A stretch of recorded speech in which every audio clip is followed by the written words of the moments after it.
புறப்படும் பெண்ணே நான் பூ வரைந்தார்.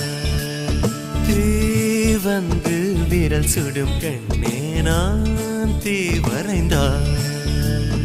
உயிரல்லதெல்லாம் உயிர் கொள்ளும் என்றால் உயிருள்ள நானோ என்ன ஆகுவேன்? உயிர் வாங்கிடும் ஓவியம் நீயடி.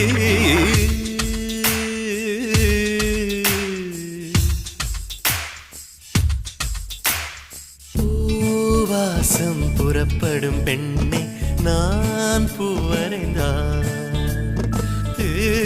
வந்து விரல் சுடும் கண்ணே நான் தீ வரைந்தார்.